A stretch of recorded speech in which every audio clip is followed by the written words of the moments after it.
Euzubillahimineşşeytanirracim. Bismillahirrahmanirrahim. Elhamdülillahi Rabbil alemin. Vessalatu vesselamu ala Resulina Muhammedin ve ala alihi ve sahbihi ecmain. Merhaba sevgili dostlarım. Allah'ın selamı, bereketi, şifası, tüm hayırları hepimizin üzerine olsun inşallah. Bugün inşallah 7 esmadan bahsetmiştik. Son 7. esma Ya Ferd esmasından bahsedeceğim sizlere. Biraz gecikmeli olarak yayınlar yapıyorum. İşin açıkçası yoğunluğum çok. Yetiştirmeye çalışıyorum. Haftada 1 veya 2 tane video yayınlayabilirsem İnşallah benim için de ayrı bir güzellik oluyor. Daha fazla video yayınlamak isterim ama dediğim gibi biraz yoğunluğum var şu sıralar. Hakkınızı helal edin. Bu arada bir çocuk kanalımız var. İnşallah bununla da ilgili bir çalışma yapılıyor. Şu an için çocuk kanalımızda şiirsel, frekanslı ilahiler, melodiler ve hikayeler anlatılıyor. Bu kanalımızdan da yine çocuklarımız faydalanabilir. Abone olmayı, en azından abone olup kanala girip izlemeyi ve kanalın YouTube algoritmasında belli bir oranda yükselişinin artmasına destekte bulunabilirsiniz. Bunun için de hepinizden Allah razı olsun. Kanala yavaş yavaş bir takım videolar koyuyoruz. Konu çok. Hazırlanacak, çalışılacak o kadar çok şey var ki Rabbim zamanımızı genişletsin inşallah. Evet. Tevhidin derinliğinde kendini arayan aziz gönül dostlarım. Şimdi geldik o en sessiz ama en güçlü kapıya. Varlığın bütün çokluğunu çözen, benliklerin ötesine taşıyan, tüm arayışları tek bir noktada eriten esmaya. Ya Fert. Eşi benzeri ortağı olmayan, tek başına var olan. Bu esma ne kalabalıkların duasıyla çoğalır, ne de yoklukların korkusuyla eksilir. O zaten birdir ve sen ne zaman ben demeyi bırakır, sen demeye başlarsan, işte orada El-Ferd esması tecelli eder. Ferd esması anlamca ne demek? Tek, eşi benzeri olmayan, yaratılmış hiçbir şeye muhtaç olmayan, zatında ve sıfatında mutlak bir olan Allah. Kur'an-ı Azimüşşan'a göre Ferd isminin anlamı, Kur'an'da El-Ferd ismi doğrudan Esma-ül Hüsna listesinde geçmese de mana olarak bazı ayetlerde tecelli eder. De ki, o Allah birdir, ehad. Allah sameddir, hiçbir şeye muhtaç değildir. İhlas suresi 1 ve 2. ayet. Bugün mülk, hükümranlık yalnızca bir olan, kahhar olan Allah'a aittir. Mü'min suresi 16. Ferd ismi Allah'ın vahdaniyetini, yani birliğini, bölünmezliğini, benzerinin olmayışını ifade eder. Hadislerde ise Ferd isminin yansımaları şu şekilde geçer. Hz. Peygamber sallallahu aleyhi ve sellem gece teheccüd namazlarında şöyle dua ederdi. Allahumme entel ehad, el ferd, es samet, yani senden başka ilah yoktur. Tirmizi Davet 112'de geçer bu. Bu dua Allah'ın birliği ve benzersizliğiyle yapılan bir teslimiyet niyazıdır. Gelelim Risale-i Nur'da Ferd ismine. Bediüzzaman Hazretleri Ferd ismini her şeyin ötesinde, her şeyin üstünde ve dışında olan Allah'ın zati birliği olarak tanımlamıştır. 33. söz 1. pencerede Bediüzzaman şöyle demiştir: her şeyin başı ve sonu Allah'a çıkar. Her şeyin sureti ona bağlıdır. Ferd olan Allah'tan başka dayanak yoktur. Burada Ferd ismi yaratılışın kaynağını ve bütün sebeplerin ötesinde tek hakiki merciyi gösterir.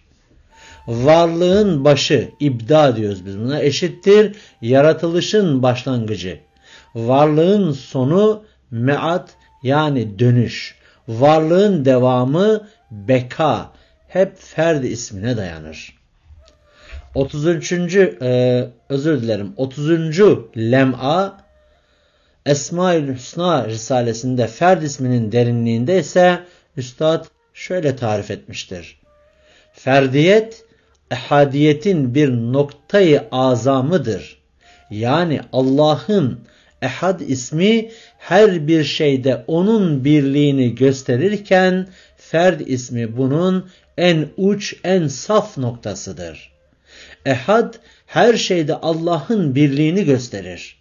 Ferd o birliğin zati ve bölünmez hakikatini gösterir. 24. sözde ferdiyetin koruyucu boyutu vardır. Bediüzzaman'ın tevhid hakikatini anlattığı yerde şöyle bir misal vermiştir: sonsuz sebeplerin birbirine karıştığı bir yerde insanın imdadına ferdiyet yetişir. Yani biz dağınık sebepler arasında boğulurken kalbimize gelen ilahi hatırlatma şudur: hiçbir sebep hakiki tesir edemez. Tek kudret ferd olan Allah'tır.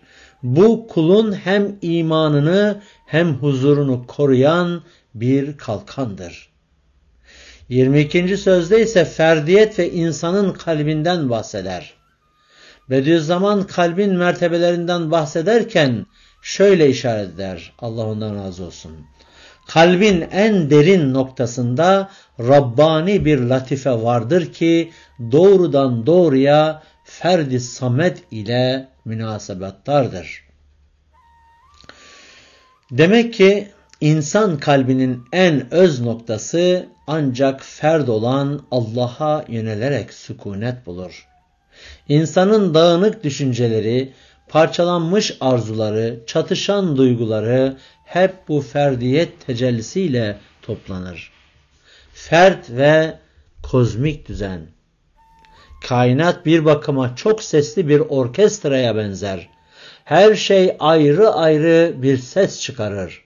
Bu sesleri tek bir uyumda toplayan, onları kaos olmaktan çıkarıp bir nizam haline getiren ilahi tecelli ferdiyettir. Eğer Ferd ismi tecelli etmese kainat başı bozuk bir çokluk olurdu. Darmadağın olurdu.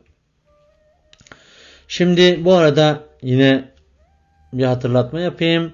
İnşallah bu esmalarla ilgili harflerin sesi olarak bir frekans müziği mi dersiniz, artık sesi mi dersiniz, nasıl dilerseniz. Böyle bir çalışmam da oldu. Allah nasip ederse onun son editlemelerini yaptıktan sonra yayına vereceğim. Yani bunca değişik sesler, frekanslar içerisinde boğulan dünyanın bu atmosferinde İnşallah şifa noktasında dinlenilmesini tavsiye ederim. Evet kardeşlerim, 30. sözde ise kainattaki ferdiyet. Bediüzzaman yıldızlardan zerrelere kadar her şeyin ilahi bir intizam içinde olduğunu anlattıktan sonra şöyle demiştir: bu muntazam ve teselsül eden nizam ferdiyetin sikkesini gösterir. Yani mührünü, damgasını, işaretini gösterir. İspatını gösterir. Yani kainat bir karmaşa değil, bir bütünlük tablosudur. Bütün varlık tek bir noktadan idare ediliyor. Bu da ferdiyet mührüdür. Bu noktada üstadın üslubuyla toplayacak olursak, ferd ismi kalbin derinliğinde tevhid nurunu sabitleyen bir esmadır. Sebeplerin dağınıklığı içinde boğulan insanı kurtarır. Evet, ismi azam olan Esma-i Sitte vardır. Bismillahirrahmanirrahim. Ferdün, hayyun, kayyumun, hakemun, adlun, kuddus. Bunu 171 adet inşallah günlük olarak çekerseniz birçok açılımlar olacak Allah'ın izniyle. Çakralarınızda, ruh haletinizde, bedeninizde. Sebep ve sıkıntı halindeyseniz, zorluklar içerisindeyseniz, İnşallah o zorlukları aşmanızda Rabbimin bu isimlerinin tecellisinin yansımasını ve Allah'ın yardımını daha hızlı bir şekilde görmüş olacağız. Evet, sebeplerin dağınıklığı içinde boğulan insanı kurtarır. Kainatın çokluğunu vahdetin kubbesi altında toplar. İnsana dağınık hislerinde tek sığınak Allah'tır der.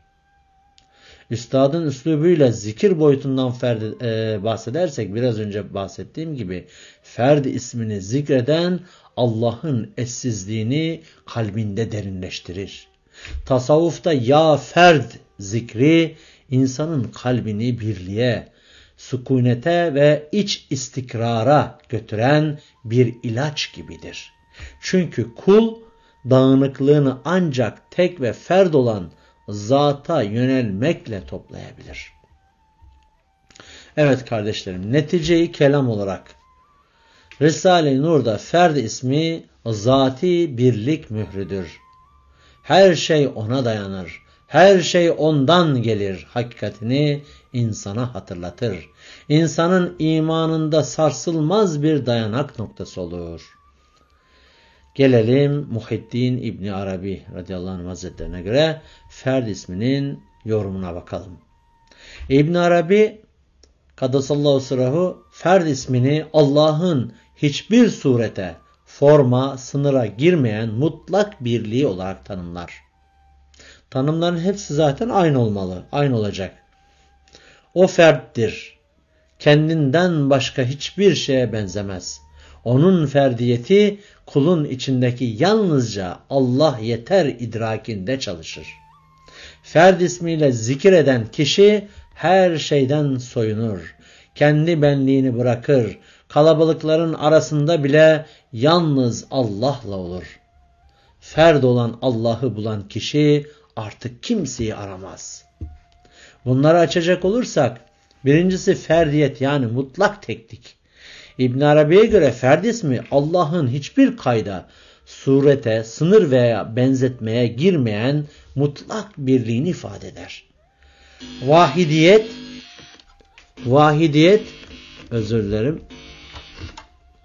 Vahidiyet çokluk içinde birliktir.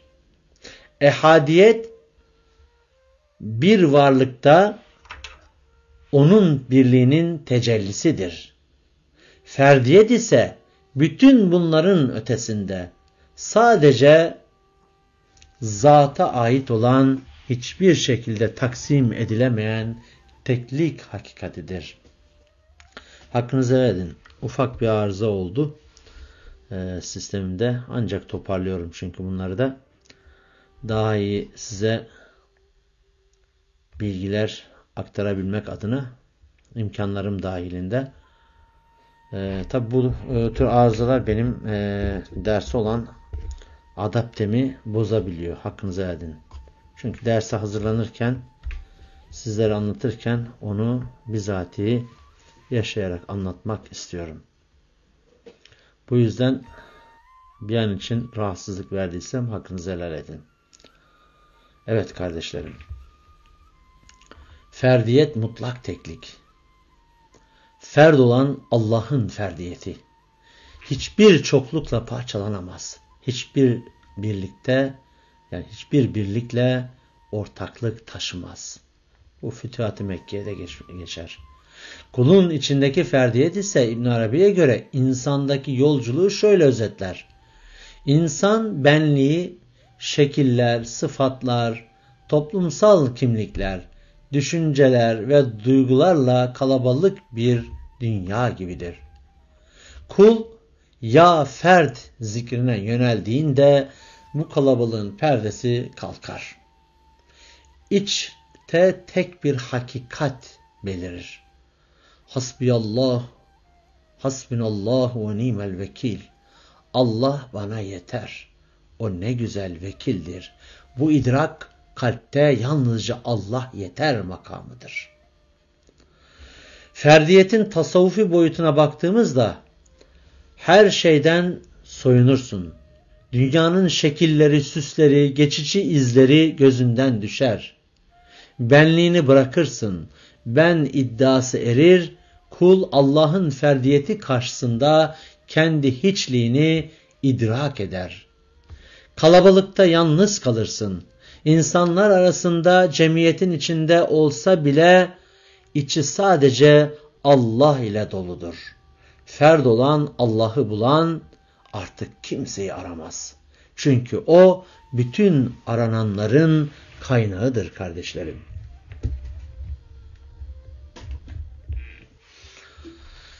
Evet.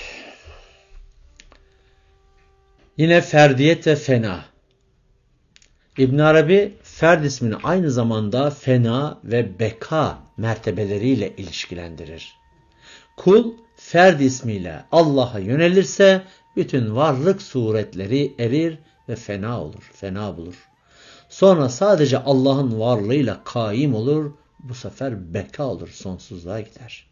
Bu noktada kul kendisini de çokluğu da yani hem kendisini hem çokluğu da görmez. Sadece ferd olan Allah'ın birliğini müşahede eder. Kozmik açıdan baktığımızda kainat baştan sona çokluk içindedir. Yıldızlar, melekler, varlıklar, zerreler. İbn Arabi'ye göre bütün bu çokluk tek bir ferdi hakikatin tecellilerinden ibarettir. Ehadiyet ve samadaniyet sikkesini, mührünün tecellisini gösterir. Yani çokluk gölgelerden ibarettir. Hakikatta var olan sadece ferttir. Her şey onunla vardır. Fakat o hiçbir şeyle kaim değildir. Evet.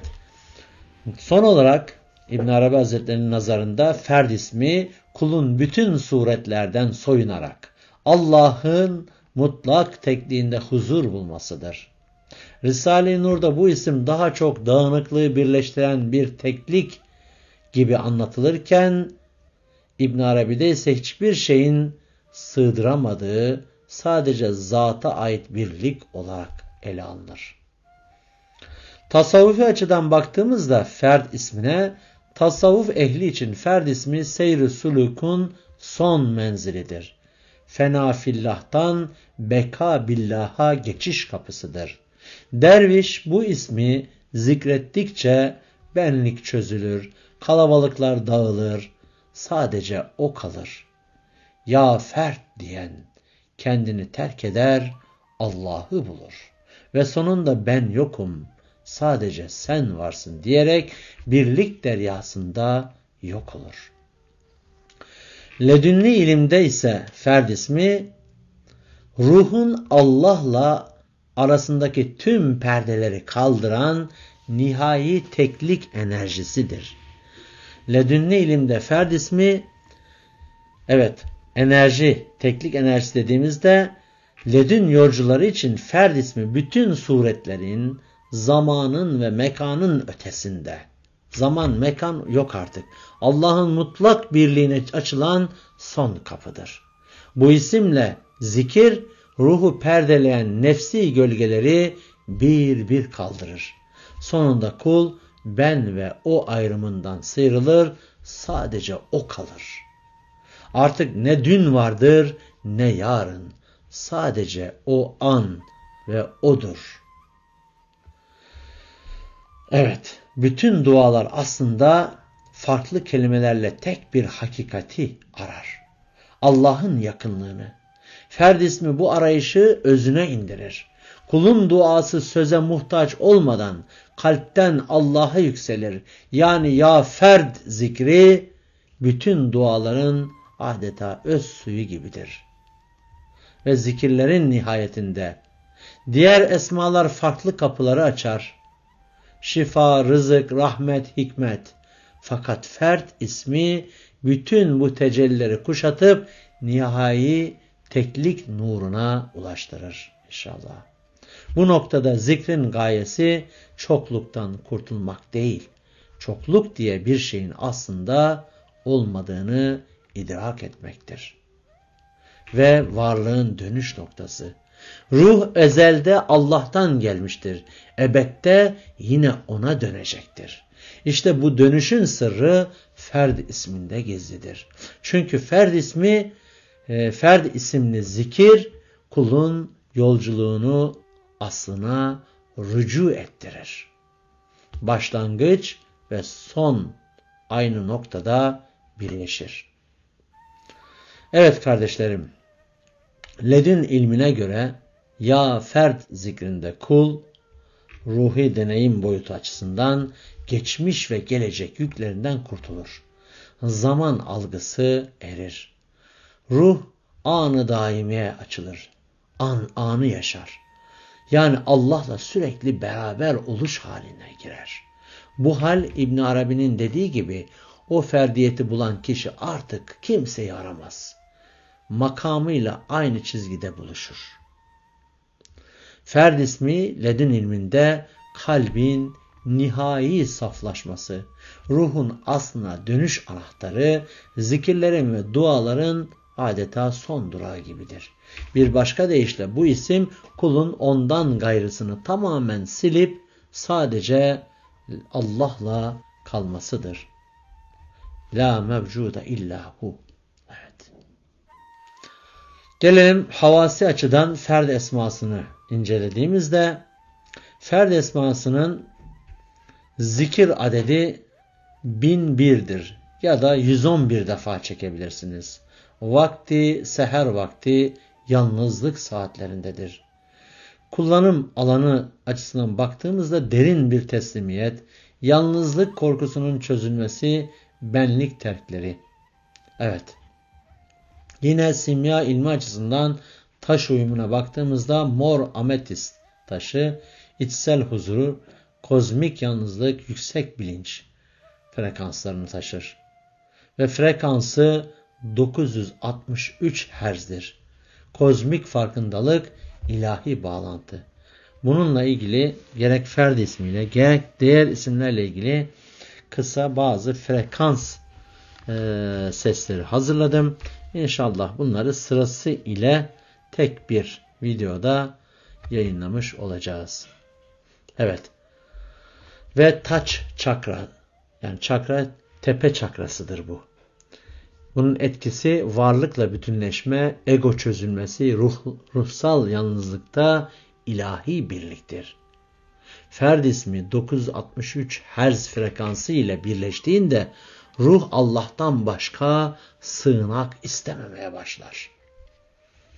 Bununla ilgili çalışma yaparken gerçekten ya Ferd isminin içerisindeki harflerin sesleri, seslerin notaya dönüştürülmesi hep benim de araştırma konum olmuştur harfler ilmiyle ilgili.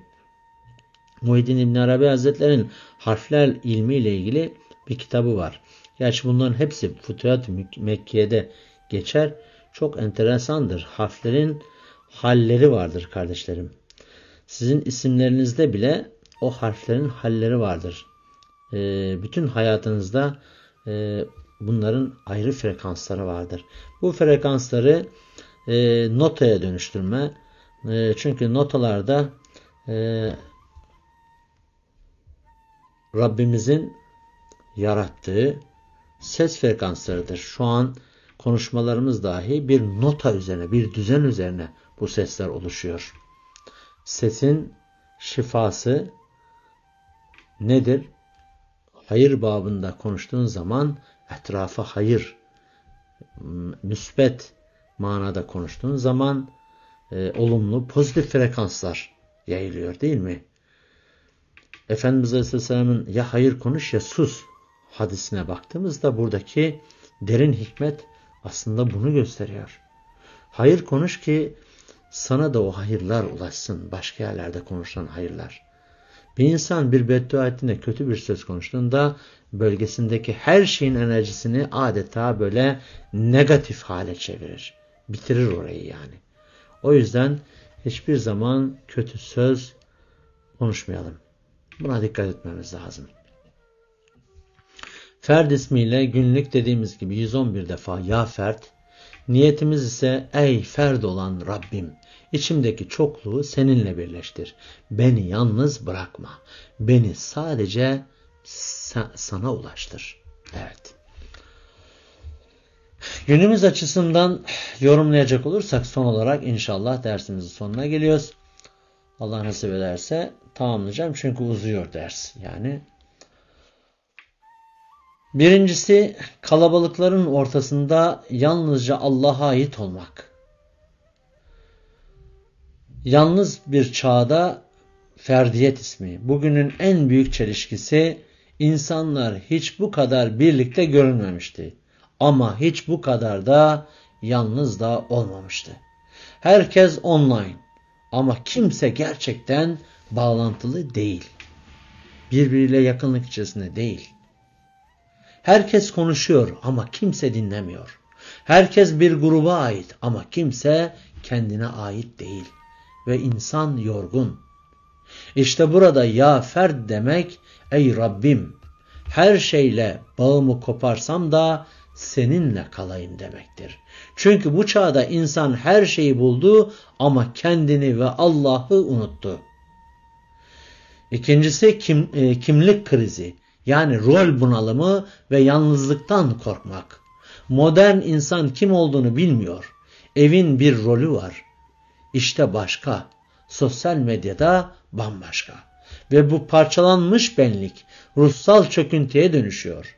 İnsan ben kimim sorusunu unuttuğunda ferdiyetini kaybeder. Ferd ismi seni senin içine çağırır. Kendine dön. Kırıntılarını değil, özünü bul. Çünkü sen benim için varsın. Allah sana kendini unutturmaz. Ama önce sen onun tekliğini zikret ki sen de tekrar bir olasın. Üçüncüsü Ferd ismiyle hiçlikte hakikati bulmaktır. Bugün herkes bir şey olmak istiyor. Başarılı, güçlü, popüler, takip edilen. Ama asıl olan hiç olmak. Çünkü Allah hiçbir şeye benzemez. Ve kul hiçleştiği anda Allah'a benzemez ama Allah'a yaklaşır, öze döner. İşte bana döndürüleceksiniz diyor Rabbim ayet-i kerimede. Hiç olduğun zaman onun deryasında kaybolursun. Ve her halin Allah'ın esmasının, onun tecellisinin yansıması olmaya başlar. Ferd ismi varlığın boşluğunda yankılanan yalnız sen varsın sözüdür. Ve işte o zaman kalp sahicileşir, ruh yüklerinden arınır, benlik çözülür. Evet. Gelin size inşallah kısa bir Ferd isminin tefekkürünü yapan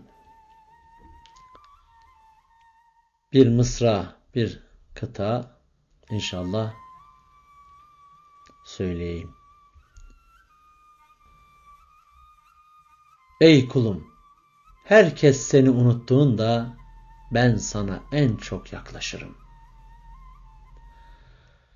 Sen herkesi kaybettiğinde ben seni kendinle tanıştırırım. Kalabalıklarda kayboldun ama tekliğe çağıran benim. Çünkü ben ferdim. Bensiz çoğalan her şey yok olur. Bensiz yapılan her şey dağılır. Ama benimle sen yalnız kaldığında bile her şey olursun vesselam. Evet kardeşlerim. Ya fert demek, kimlik bunalımı esnasında ben seni var ettim cevabıdır. Yalnızlık hissinde yalnız değilsin, ben varım demektir. Kalabalıkta kaybolma durumunda ben seni tekliğe çağırıyorum demektir. Ruhsal dağınıklıkta ben seni birleştiririm demektir. Sosyal rollerde yorgunluk yaşıyorsan sadece benimle gerçek olursun demektir. Evet, inşallah bir sonraki dersimiz Allah ne nasip ederse o olacaktır. İhtiyaca binaen Rabbim inşallah dersimizde ona göre nasip edecektir. Şu an için kafamda herhangi bir şey yok. Derslerimize yine kaldığımız yerden devam edeceğiz. Kanalımıza abone olmayı, beğeni bırakmayı ihmal etmeyin. Bu arada kanalımıza maddi ve manevi destekte bulunan tüm kardeşlerime teşekkür ediyorum. Allah razı olsun hepsinden. Hepinizden Allah razı olsun. Bulunmanız benim için büyük bir şereftir. Allah'a emanet olun.